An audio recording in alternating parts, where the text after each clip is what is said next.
Hi, I'm Sharon Waxler, owner and head trainer of At Your Service Dog Training, and I'm excited to speak with you today about training your own service dog. So let's get started. We are expert service dog trainers providing life-changing results because we have over 30 years of combined experience owner training service dogs. We have worked with hundreds of owner training teams, and we also have personal experience as trainers with training our own service dogs. So we can help your dog reach their potential, avoid expensive, time-consuming mistakes, and have fun with training. These are just some of the dogs and handlers that we've worked with to train fully trained service dogs, and we would love to add your dog to this group. You will learn in this video some legal definitions and terms for service dogs, emotional support animals, therapy dogs, the training process for training your service dog, what you need to train your service dog, including how to assess your dog or how to find the right dog to train. And then we'll talk about next steps to continue in your dog training journey. The legal definition of a service animal under the Americans with Disabilities Act is a dog that has been individually trained to do work or perform tasks that directly relate to the handler's disability.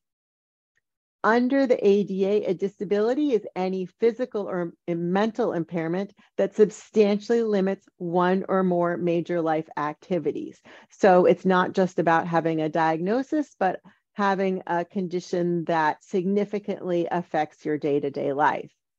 Trained tasks are going to depend on the handler's disability. So people with different disabilities may need different tasks, but even two people with the same diagnosis may need different tasks depending on how the condition affects them. So we will work with you to train the tasks that are the most useful and relevant to you depending on how your disability affects you.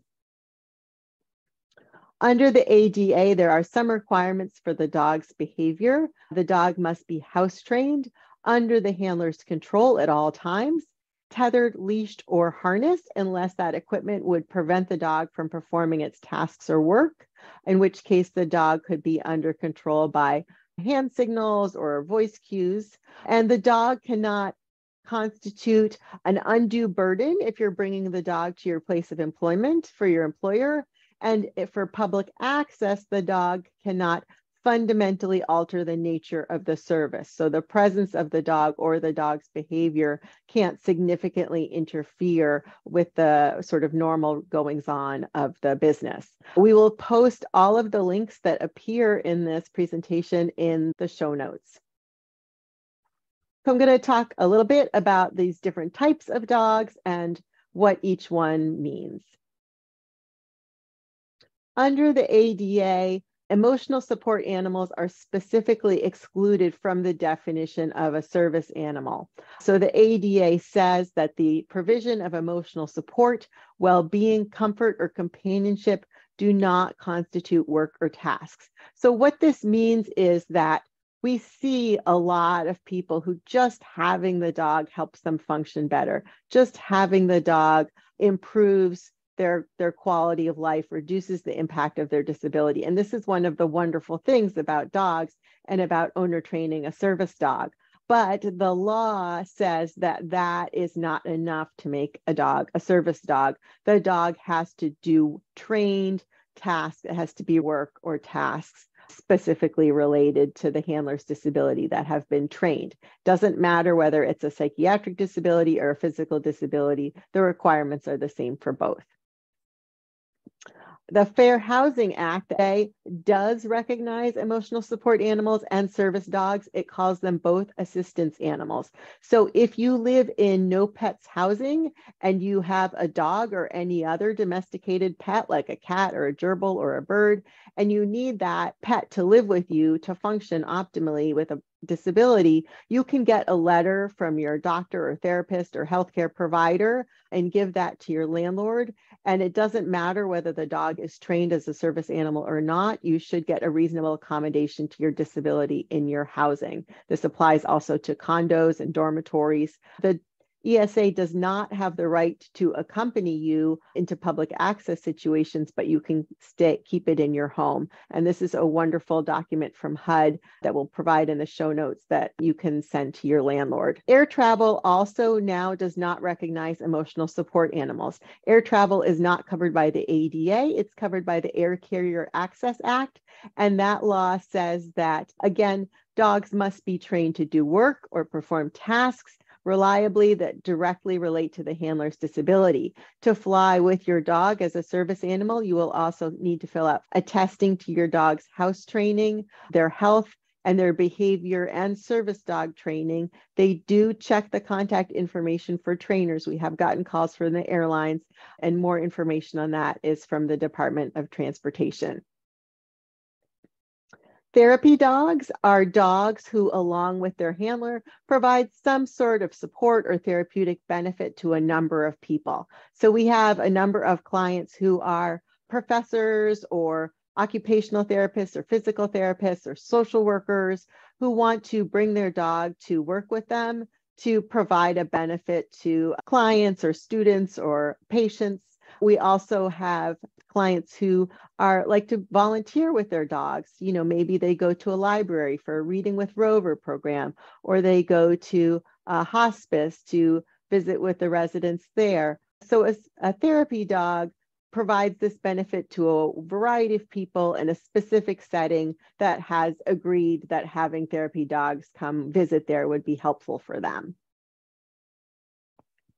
So when we think about rights of public access, ESAs do not have any rights of public access. Likewise, people who have therapy dogs don't have a right to go into any public place, only the places that have already agreed to have a therapy dog program.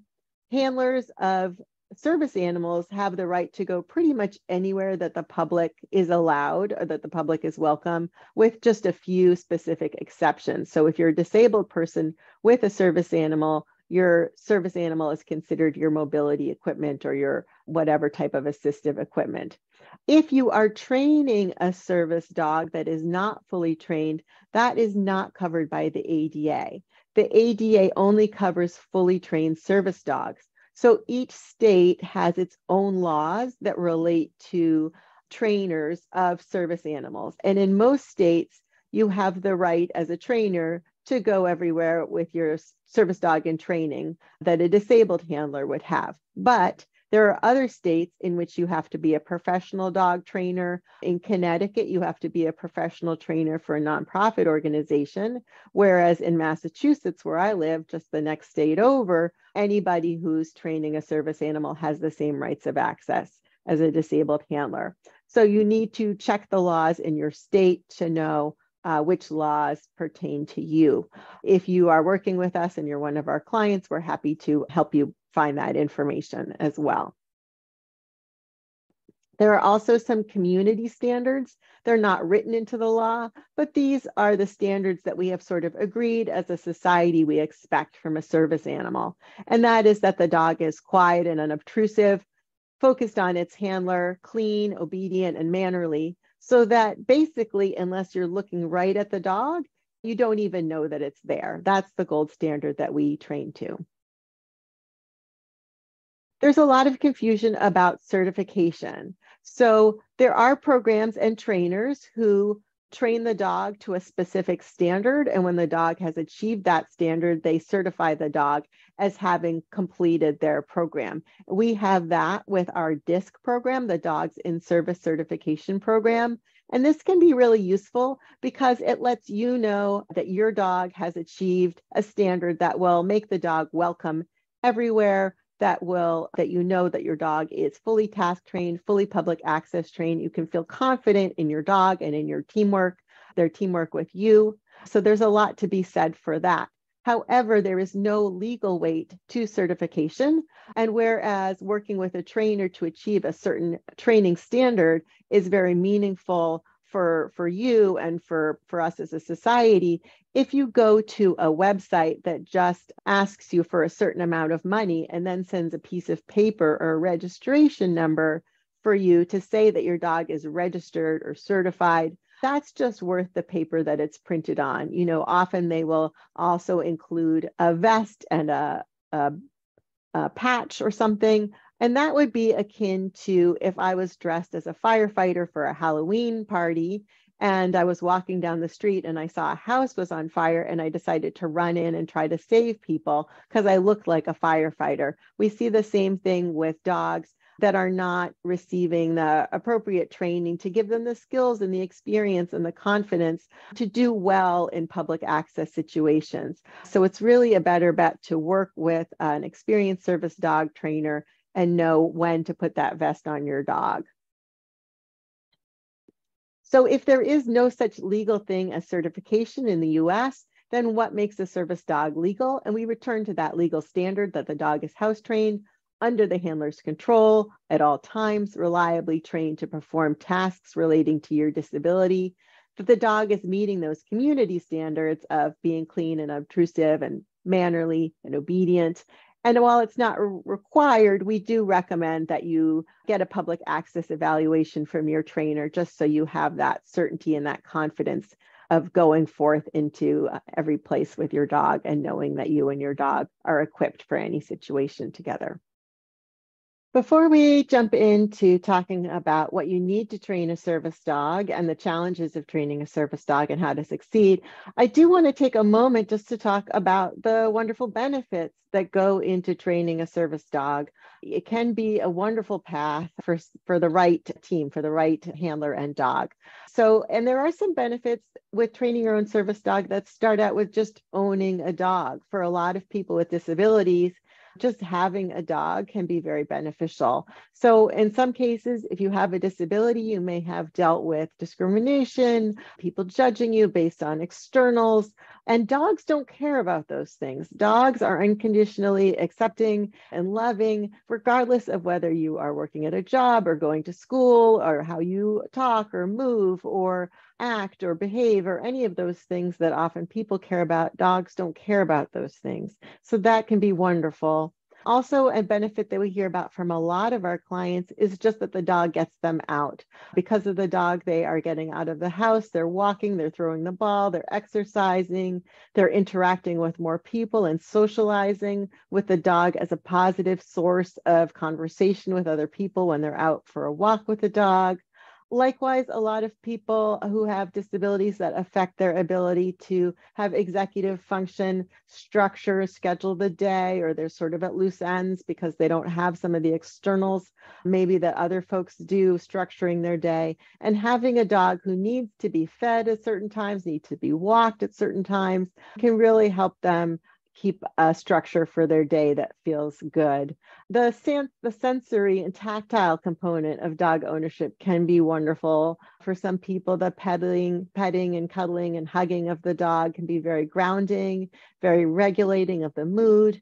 We often hear from people that just getting a dog has improved their sleep, just having the dog sleeping in the bedroom with them.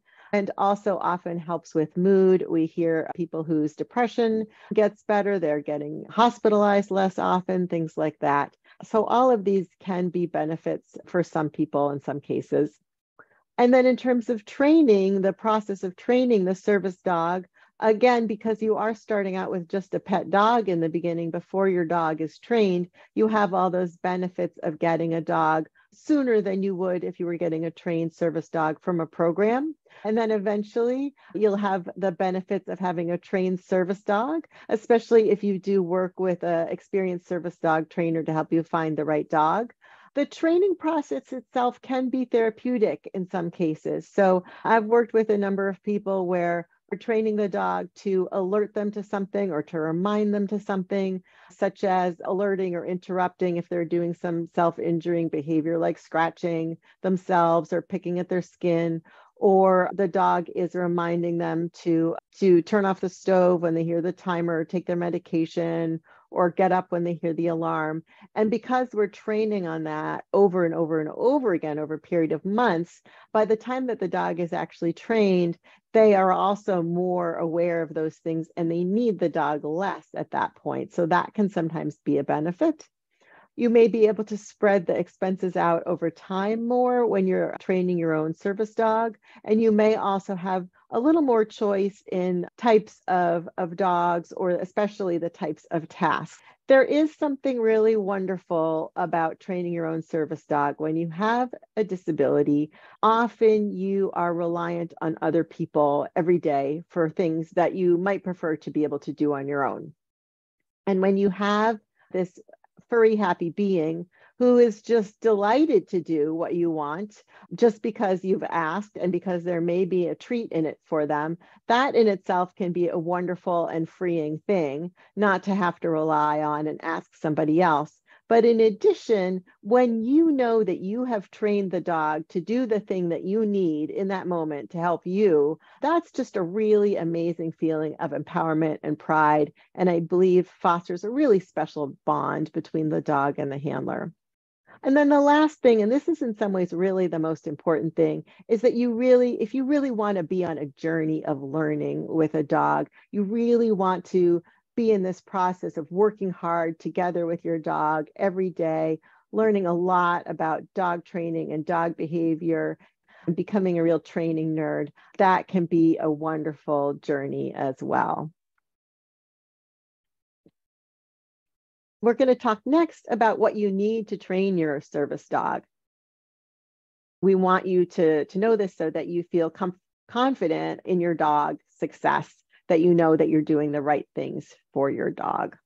One question that arises is, can any dog be a service dog if I work hard enough, if we train hard enough, if I know I am really dedicated to this?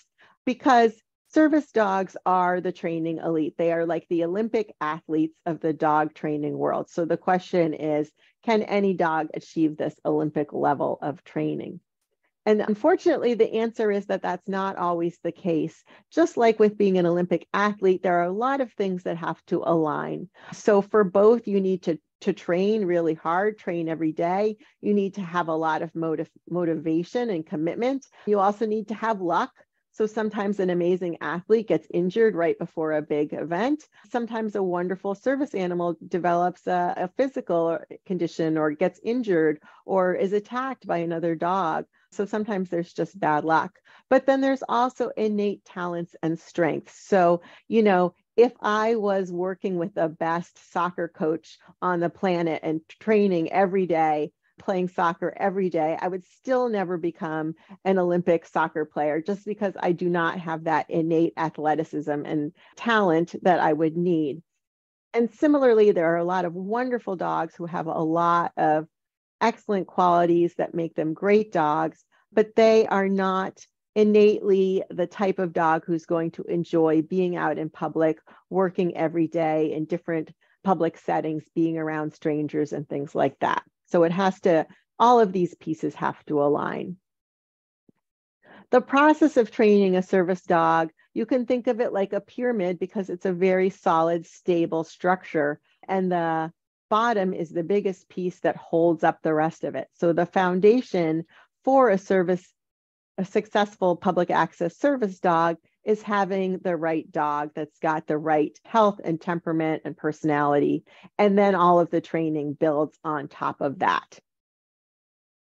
Let's talk about what temperament or personality characteristics make a dog the most likely to succeed at and enjoy working as a public access service dog. So we're not talking here about training.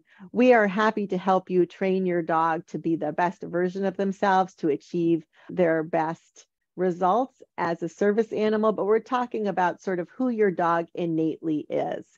So, and we're talking here about adult dogs. I'll talk a little bit more in a moment about how we assess puppies. So if you have an adult dog, is your dog very social? Does your dog like or comfortable with any type of person, whether they're an adult or a child, no matter how they move, what size they are, what color they are? We're looking for a dog who's just really comfortable and happy to be around strangers. Likewise, a dog who's very comfortable with newness, new situations, new sounds, smells, places, surfaces, and all of that, sights, movement, a dog who's really confident and easygoing. No matter where they go, they're sort of happy-go-lucky, or that surfer dude personality where nothing really bothers them. Everything just rolls off their back. They like to experience new things. A dog who is not sensitive to loud or unexpected sounds, because those can occur at any time in the public situations, and we just don't have any control over them. So dogs who are sensitive to those situations are constantly going to be under stress, wondering when the next sound might occur.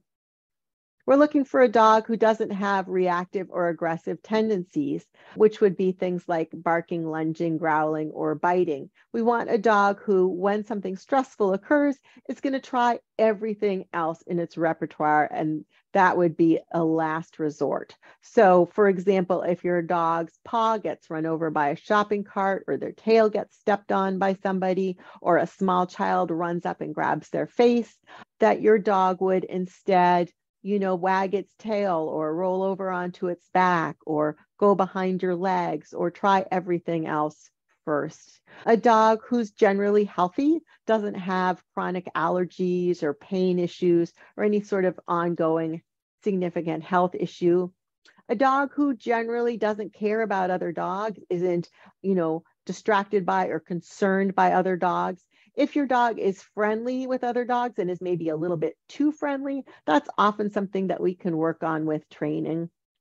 A dog who has a limited interest in chasing after everything. So if your dog is obsessed with bunnies or squirrels or birds, or gets very distracted by a leaf blowing down the street or a plastic bag blowing down the sidewalk, it's going to be difficult for your dog to focus because there's always going to be movement around that's going to be drawing their attention.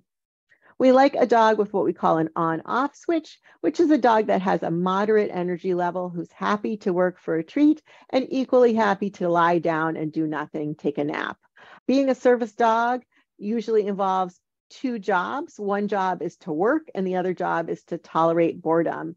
If you think about a typical day, it might be something like you walk to the bus, and while you're walking, your dog is working and walking beside you.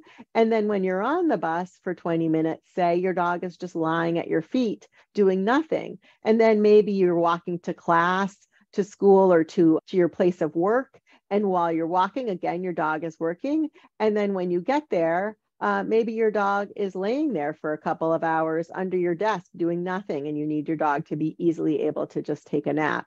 So that is often a service dog's day. It's just periods of lying around doing nothing mixed with periods of working, and we need a dog who can easily do both. So usually we're looking for a moderate energy level. If you're an extremely active, high energy person, then you might want a slightly higher energy dog, or for some people, a lower energy dog works well. But typically we're not looking for a real high energy dog. And then food drive is definitely helpful. It's by far the easiest thing to train a dog who's highly motivated by food, because that's much easier than training a dog who's motivated to chase a tennis ball. For example, if you're trying to train a dog to walk at your side in a grocery store or lie down in a conference hall. I'm going to show that previous slide again and pause the video. And when I do, I'd like you to ask yourself for each question, is this my dog? So for each point where your dog, it's definitely them, you're going to give them a point. If you don't feel like that's your dog, you're going to not give them a point for that. Then you're going to tally up their score. Also make note of how many of the points are in green and how many of them are in yellow. Take a minute now to score your dog on these areas. Just press pause on the video, and when you're ready, come back and press play. Okay, so this is, again, just focusing on, is my dog going to be happy? Are they going to flourish and be successful working on a frequent basis in public? It's not a measure of how wonderful your dog is. Many, many wonderful dogs that I have worked with or that I have lived with myself would not score well on this. It's just not what they want to do with their lives, but that doesn't mean that they can't do a lot of other amazing things. Many, many dogs love to do service tasks in the home can be very helpful. In-home only service dogs, we're happy to help you train your dog to do tasks in your home if that's of interest to you.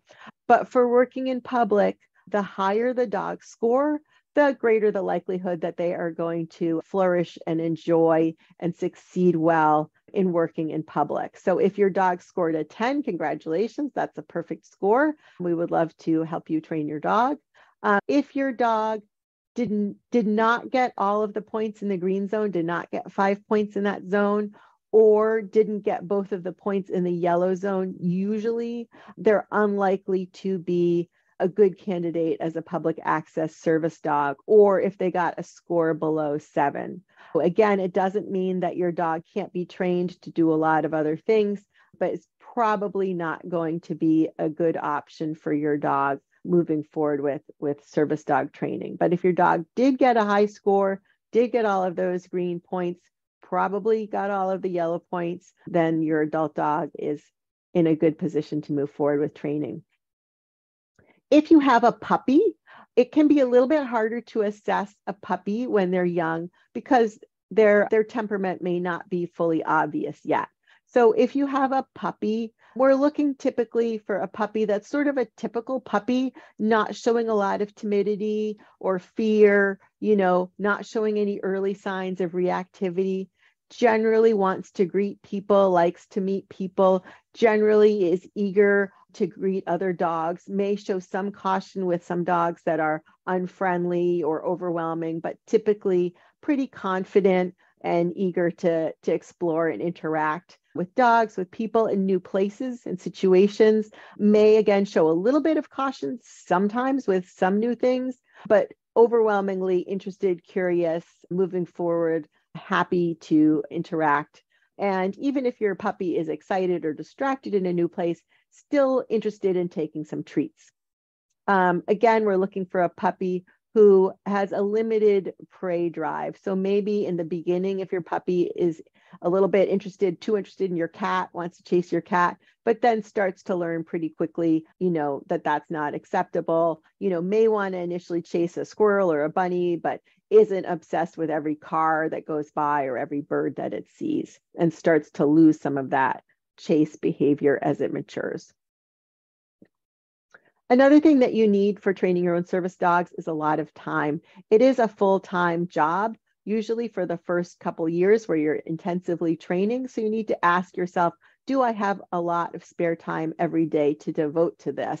Generally, we see people have more success if they have more time to devote to training. And it's not just about the number of hours that you're training, it's also sort of the mental real estate that it takes to plan the training, to organize your life around preventing bad behavior, incorporating enough management and enrichment for your dog every day. It really takes a lot of sort of mental energy.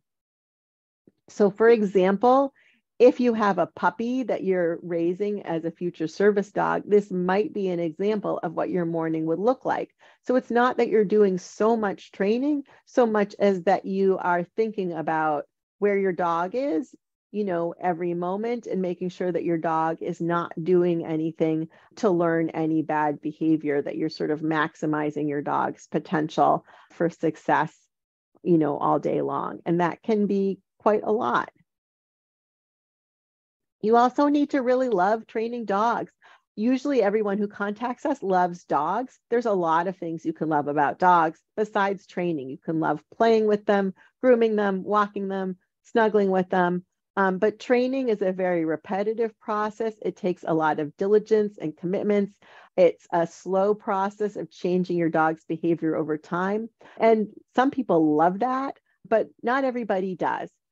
So you do need to have some mechanical and physical skills to train your dog, but usually that's not the big problem. We're happy to work with people with any type of physical disability or condition. Usually that is something that you can learn over time with practice, and we're happy to adapt our training procedures to work with everybody. But there's also mental skills.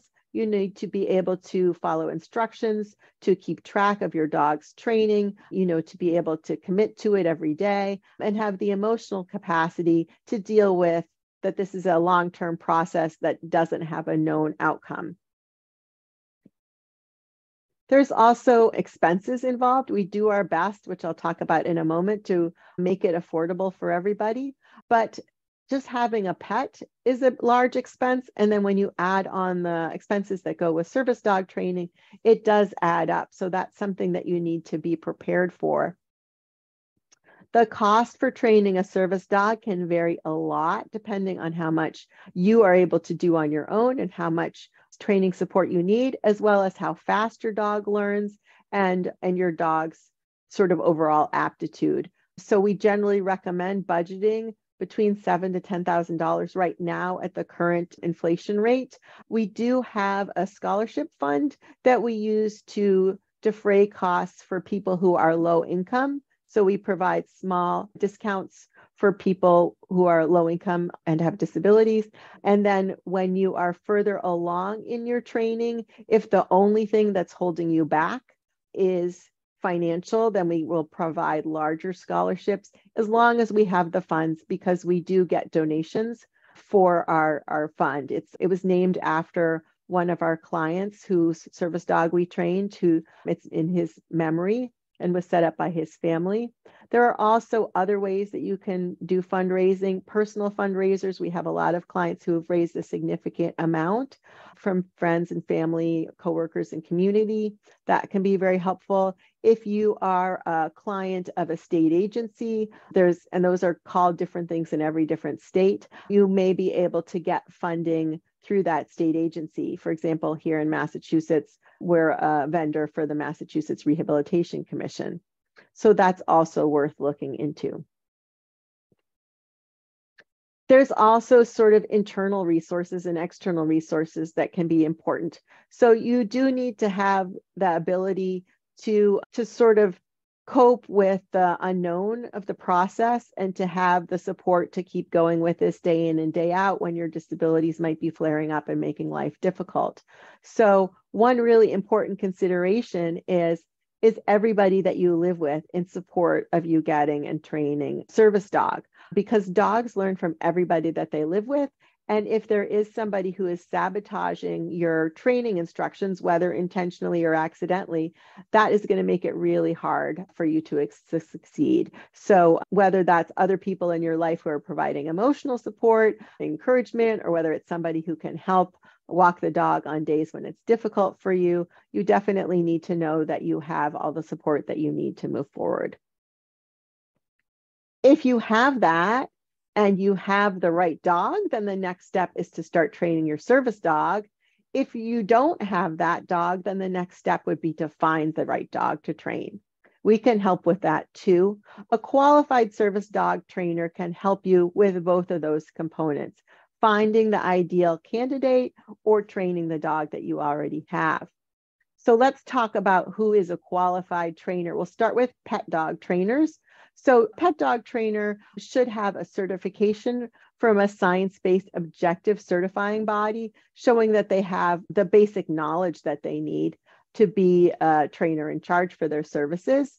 That's the ideal. If not, then a certification from a reputable science-based vocational trainer course is also good. So Karen Pryor Academy a certified training partner is a great option, or a CTC who graduated from Jean Donaldson's Academy for Dog Trainers.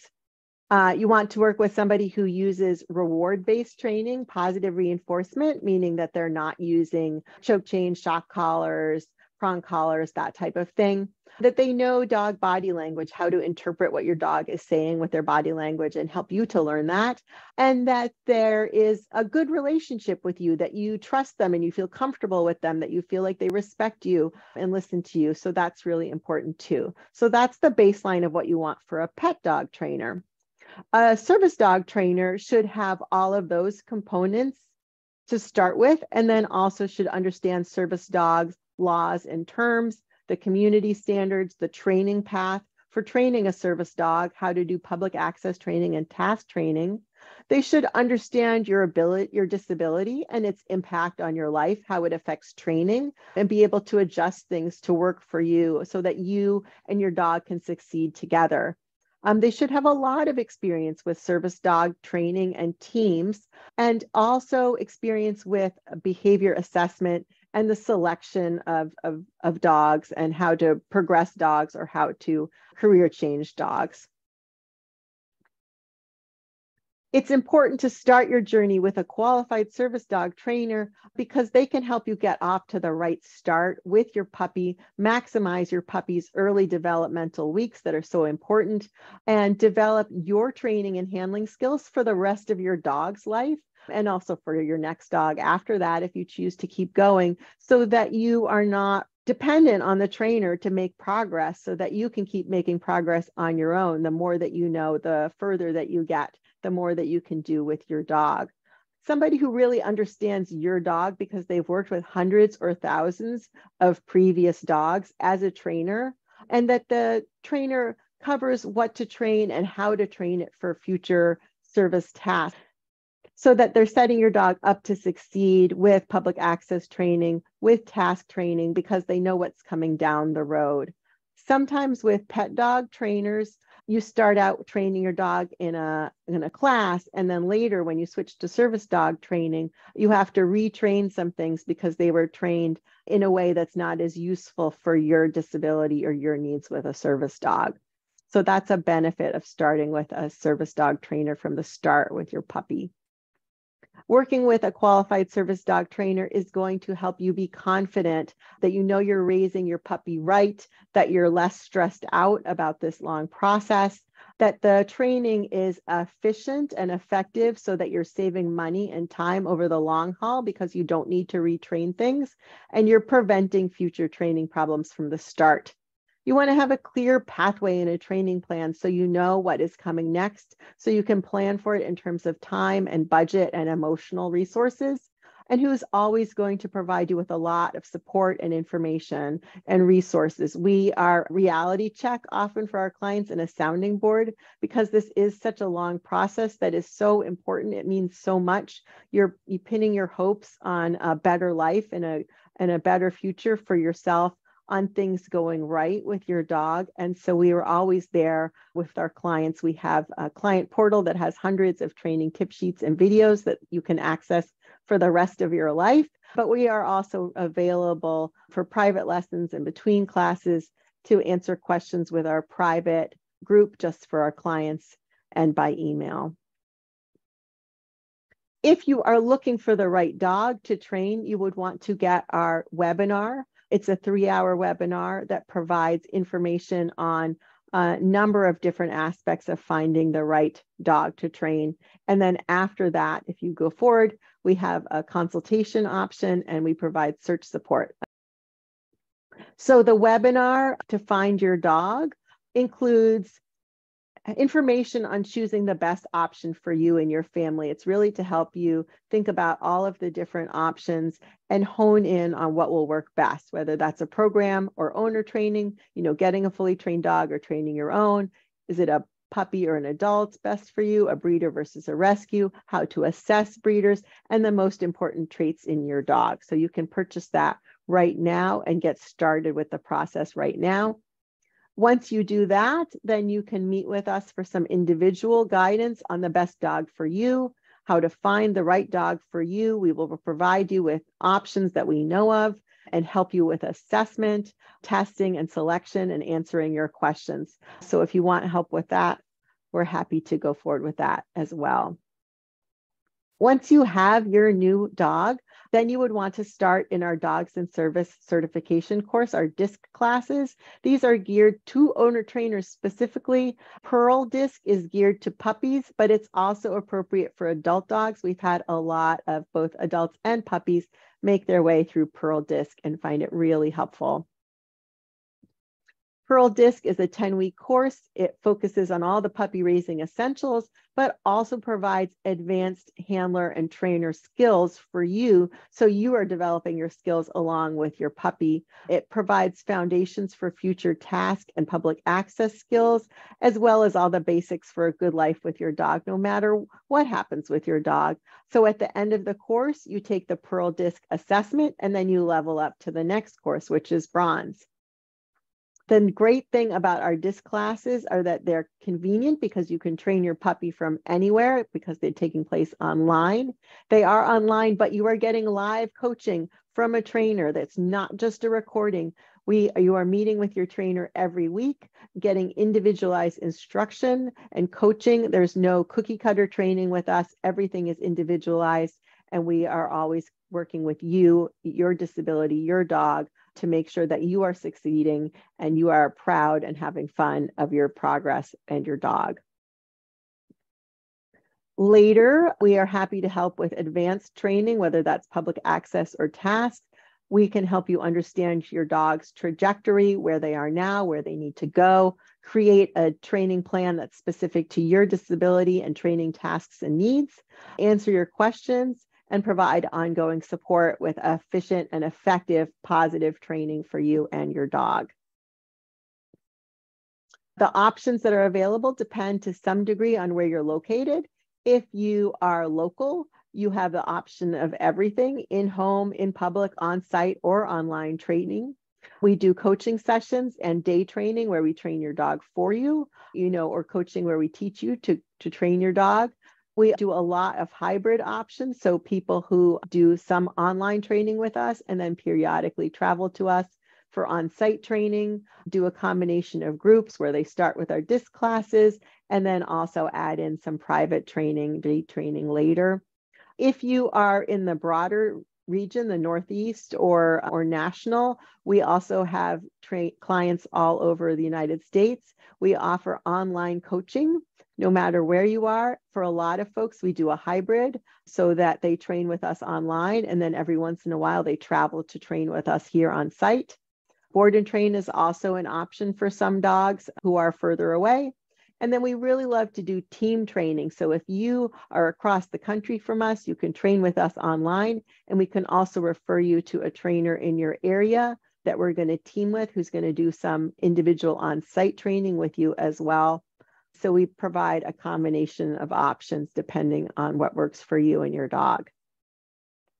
Team training, like I mentioned, typically, if you have a puppy, we're going to recommend a trainer in your area for puppy kindergarten or puppy day training. So your puppy is getting positive experiences with new people, places, things, etc. And you're getting a local skilled trainer's eyes on your pup's interactions with novelty. That can be really helpful. We also, later down the line, when your dog has completed their bronze disc class and your dog needs to be assessed for their bronze disc, that would also be done by a trainer in your area. We are here available for you for all the disc courses, for all the puppy and a basic training that goes into Pearl for a lifetime of handling and training skill and getting your puppy off to a great start.